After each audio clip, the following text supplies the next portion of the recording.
I was gonna put the pry bar right here, rest it, and then just pull it forward. We'll do a little bit of flexing. There you go.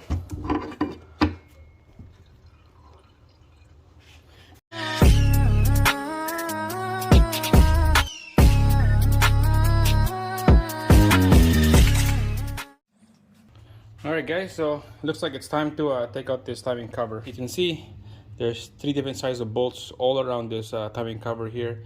The top one, the biggest one, is a 14mm socket. The 12mm socket mostly all around the timing cover, and then the middle one is a 10mm. Okay, so water pump pretty much is a 10mm, and underneath the timing cover, right by the edge here, underneath the oil pan, those are 10mm as well. Take those out first. The water pump is gonna leak a little bit of coolant. Make sure to get a catch bucket down there for the coolant. The oil, it's gonna be leak a little bit of oil as well when you take out this whole timing cover. The engine is kind of slanted a little bit on this side, so it's gonna leak on this side right here. Make sure you get a drip pan for the oil as well. All right, let's get started.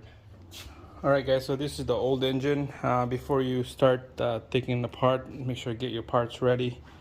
Quickly show you, when you take out the timing cover, we need to replace the 2 o-rings in here for the oil housing. On this side, you need to replace those 2 o-rings. Rubber o-rings right here as well. This is for a water pump right here, and the big round o-ring right there, those are the bypass o-ring right there for the water pump coolant. That's pretty much it. 1 2 3 4 5 o-rings that connects to the timing cover. The last gasket is right there. Front crank seal right there needs to be replaced as well. That's it. So let's start taking out the water pump. There's about 2 3 12mm 4 12mm sockets, bolts on that, and then the rest is 10mm. So let's take out the 12mm first. So taking this out, it's gonna drip who knows how many coolant. I drained mine already, so let's find out. For you guys, make sure to put a drip pan so it's not a big mess when you guys take out the oil pan. And then all the 12 bolts are gone. Now it's going to be the 10.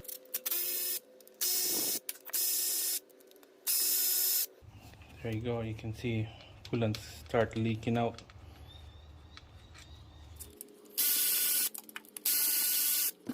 Alright, so there's about 3 more left. 3 more bolts. Alright, so here's the last one. Just gonna have to put the pry bar on this side of here, peel it off. And I believe there's one on this side as well, right here. There you go, coolant is gonna start dripping. Oh, you know, there's one more I forgot, right in the middle. This is a Torx bolt right here. Torx. That's the one I forgot. I had to take that out. There we go. That's why it's not coming out, because there's only the last bolt right here.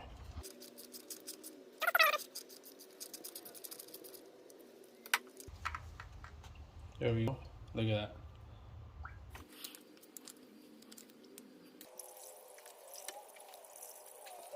Alright, so the coolant's going into the crankcase here on a front seal. So we're just gonna put this pulley back on here because we don't want the coolant to go in there. Okay, yeah, put the pulley in there so that the coolant is not going into the crankcase. There we go. It would stop that coolant going in.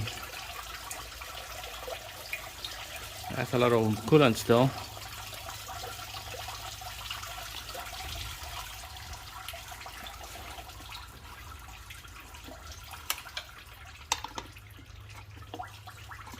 Alright, so there's a dowel pin on the block right here. Same thing on this side. There's a dowel pin, and there's just a hole on the water pump. So you're just gonna have to like rock it back and forth so that it will slide the water pump out of the dowel pin. So we're gonna be using a brand new water pump gasket on this. Okay, there we go.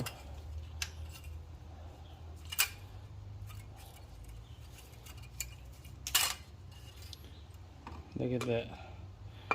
Alright, so we're gonna have to clean this up. Put a brand new gasket. This is garbage. We don't want to leak out. There you go. Just clean the edge and slap it in with a brand new gasket. Alright, now we can take out this crank pulley out. Alright guys, so now it's time to take out the timing cover bolts. The 10 mil is all around here. And then after that, the big bolts, I think it was 13, I believe, is the big bolts. And then there's a 12 bolts right in the middle here, 12 bolts. All right, so let's start with the 12 bolts.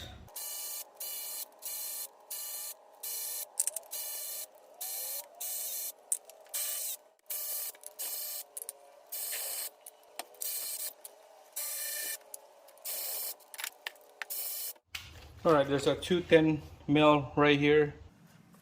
Those are the only two 10 millimeter socket that we need to take out.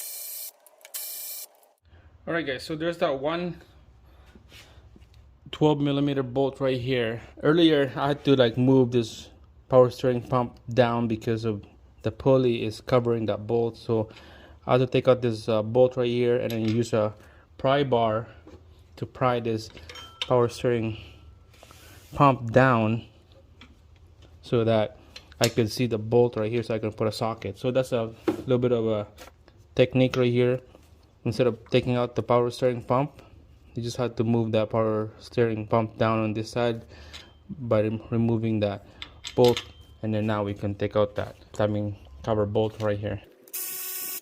Alright, I think this is the last one right here for the 12 millimeter bolt. So it looks like that's it for the 12 and 10 millimeter bolt. There's a 13 right here.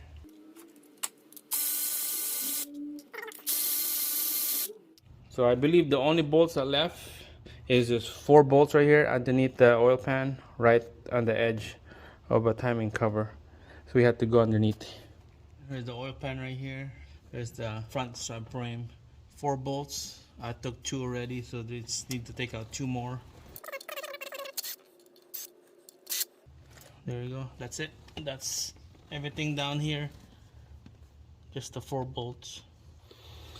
Alright guys, so just grab a long pry bar, pry this timing cover out so everything is all disconnected. Make sure crack this beads of sealant from the timing cover to the valve cover. Just pry the beads, and I was gonna put the pry bar right here, rest it, and then just pull it forward. We'll do a little bit of flexing. There you go.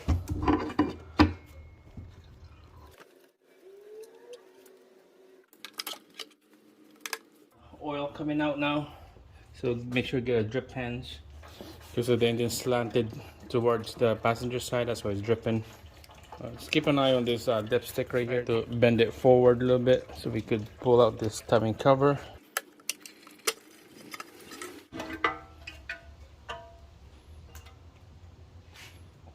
Alright guys, there she is.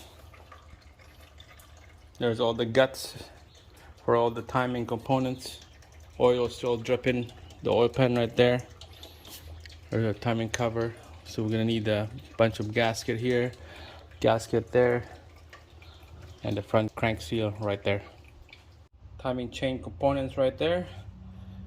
There's 1 chain, 2 chain primary, and there's a oil pump chain right there. So the main thing that we had to discuss here is this tensioner, primary tensioner. So if you grab a pry bar and then kind of just push this on the side, you can see there's a little play. This side right here.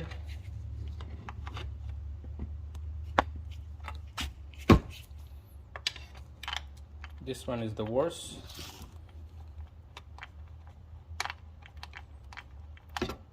Because of the tensioner. This tensioner has a self-adjustable style ratchet, and it's not quite working properly. So this bar right here is what's supposed to adjust. It would self-adjust, take the slack out but it's not moving to the right. It should be stay like that. Same thing on the other tensioner right here. It's not adjusting itself. See how there's a play, there's a lot of movement.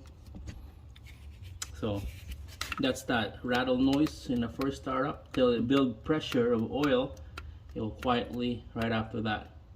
So turn it on, turn it off, turn it on, turn it off, the engine.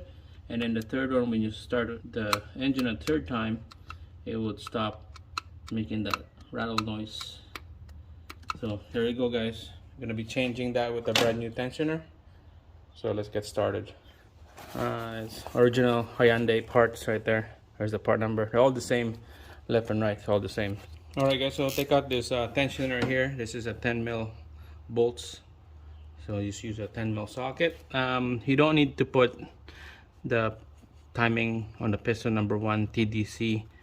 It's been timed already. We just need to take out the tensioner and then make sure you had to lock this thing down to the right with a pry bar when you take out this tensioner, so it's not gonna move the chain. All right, guys. So I just grabbed this flat screwdriver, and this is like a medium size, just to wedge it in here so that this guides will push that way when we take out this tensioner. Okay, so use a deep socket. Oh, take out this tensioner quick.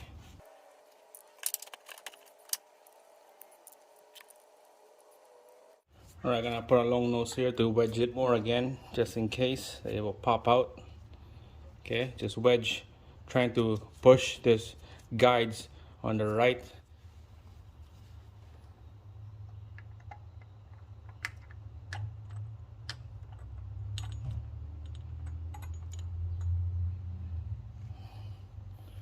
There we go, guys. Here's the old one and here's the new one. All right, so before you install, just dip it on the oil.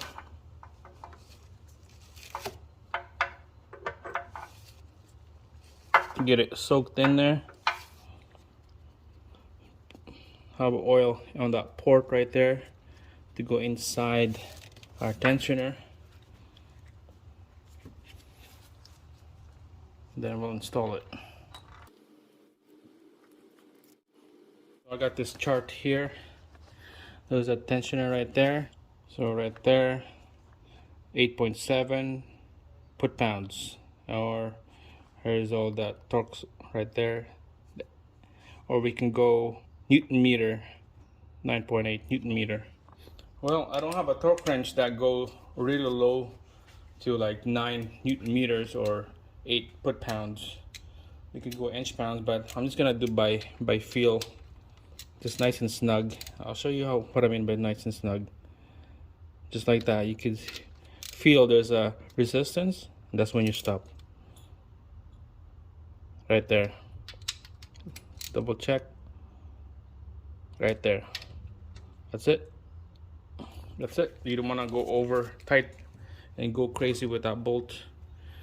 Now we'll pull the pin, and this whole thing right here will shoot to the right.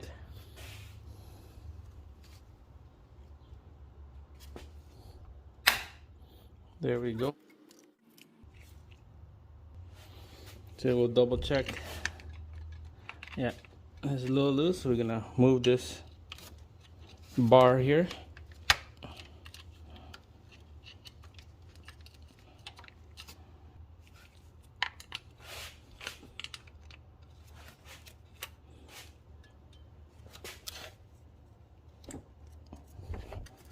There we go. It's a little loose, a little bit more.